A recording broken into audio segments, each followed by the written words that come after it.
এক সময় এই ইউটিউবারদের ভিডিও দেখার জন্য অপেক্ষা করত কোটি কোটি মানুষ। তাদের কন্টেন্টে ছিল হাসি মজা আর ভাইরাল মুহূর্তের ঝড়। কিন্তু আজ তাদের অস্তিত্ব যেন মানুষের কাছ থেকে হারিয়ে গেছে এবং বিলীন হয়ে গেছে। আজ তাদের নাম কেউই মনেই রাখে না। তারা হলো ভারতের সেই ভুলে যাওয়া ইউটিউবাররা যারা এক সময় ভারতের ইউটিউবে রাজত্ব করত। প্রথমে বলি বিবিকে বাইন্সের কথা। তার একটা ভিডিও ছিল আগুন। প্রত্যেকটি ভিডিওতে যেন সে তার চরিত্রর মাঝ দিয়ে তুলে ধরতো প্রতিভা। কিন্তু কোভিডের পর থেকে বিবিকে বাইন্স যেন হারিয়ে যায় তার দর্শকদের মাঝ থেকে। আগের মতো ভাইরাল ভিডিও আর প্রতিনিয়ত আপলোড বন্ধ হয়ে যায়।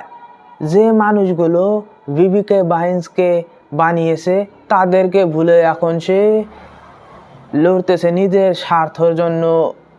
আজও অবধি বিবিকে বাইন্সের সে পুরনো ফ্যান বেস রয়েছে, যদিও আগের মতো সেই পুরনো বিবিকে বাইন্সের মজা যেন হারিয়ে গেছে।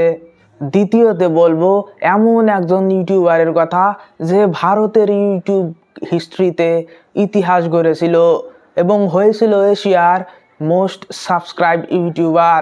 আমি বলতেছি ভারতে একটা নতুন ক্যাটাগরি ইন্ট্রোডিউস করা লেজেন্ডারি ইউটিউবার ক্যারি মিনাটির কথা।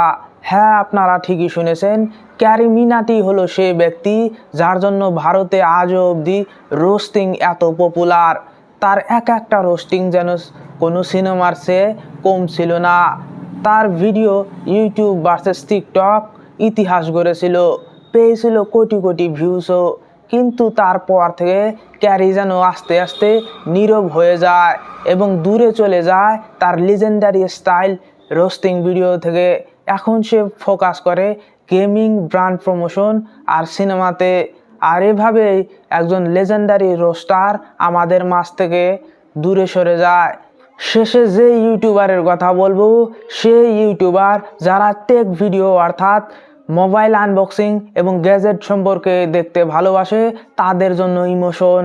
আমি বলতেছি ভারতের the legendary tech YouTuber technical গুরুজির কথা।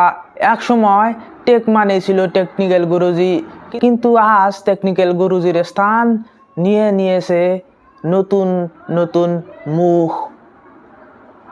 এমন নয় যে টেকনিক্যাল গুরুজি ভিডিও আপলোড করা বন্ধ করেছে, তবে আজ আগের মতো অ্যাটেনশন এবং ভিউ টেকনিক্যাল গুরুজির ভিডিওতে আর আসে না।